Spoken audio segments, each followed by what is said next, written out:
مكان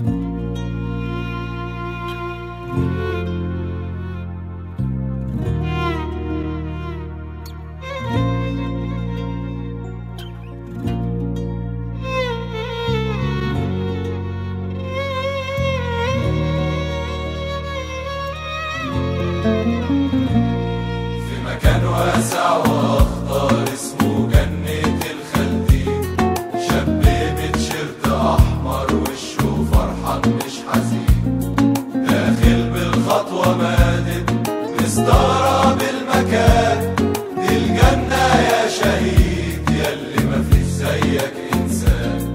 في طريقه قابل شباب وسألهم جايين منين، احنا من يوم 25 اللي مش عارفين. بالنسبة للمكان كلنا قبل حكايتك ايه، مش اصلك بتاع استاد اللي جابك هنا وبتعمل ايه. فجأة ومرة واحدة افتكر اللي حصل زمان، بدأت دموعه تنزل لما جت سيرة المكان.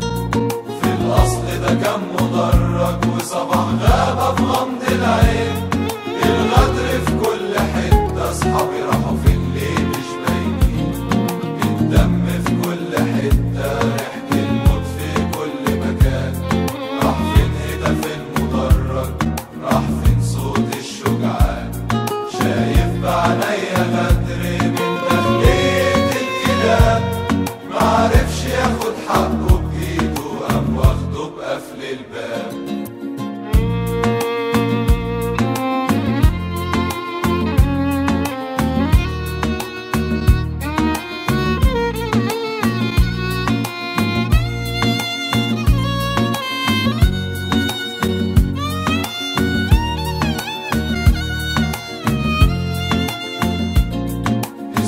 بطل كلام كفاية يا ابني حرام عليك، فاكرينك هتبشرنا نصر الثورة بين ايديك. احنا مش فاهمين كلامك، عايز بس تقول لنا ايه، ان حقنا لسه ضايع واللي عاشوا بيجروا عليه. عمر ما كان ليك في السياسة اللي رماها يا ابني عليك، عايز تلعب سياسة اسكت غمض عينيك.